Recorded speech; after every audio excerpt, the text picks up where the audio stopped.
Let me give you for instance. I had a friend who was complaining about his wife, and from my observation, she was a fantastic, terrific lady, and he was lucky to have her. And I told him as much. And he went on to point out all the things that she was doing wrong and all the reasons why she was responsible for his misery. And I explained something that I did.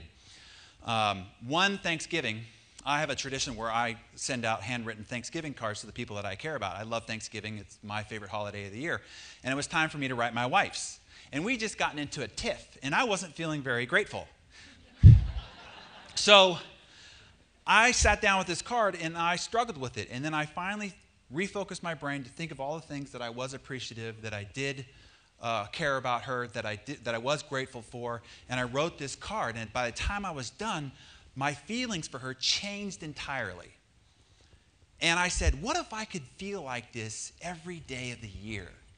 And so what I did is I'm a big journal keeper. I took a fresh, empty journal, and every day, 5 minutes at the end of the day, I just logged what I was grateful for about her that day.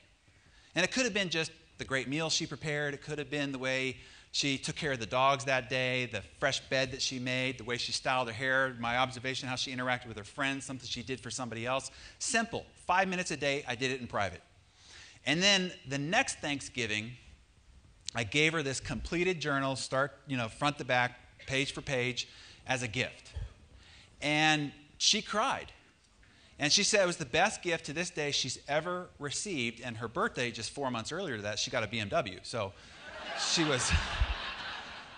was making a significant statement. So I told this story to my friend, and he decided that he would do the same thing. And he kept a log of the things that he was grateful for about his wife for 3 months.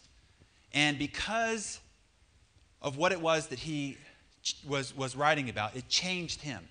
And as a result of changing him, he showed up in his relationship differently. And as a result of him showing up differently, she responded differently. And as a result of him responding differently, he had more great things to write about why she was grateful for, and their relationship compounded in the positive direction.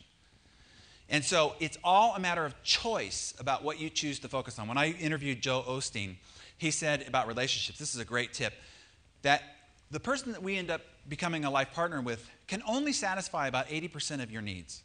There will always be 20% of them that will frustrate you, that you won't understand, that you won't connect with, and whatever. The problem is most people focus on that 20%, what they're not getting, what they don't have, what that person's doing wrong. And then they see somebody else who has that 20%, and they think that it's better over there. They leave this person and they end up finding over here that this person only has about 80% of what it is that they're looking for, just a different set. He said, instead, focus on the 80% and live and experience and exercise that 80%.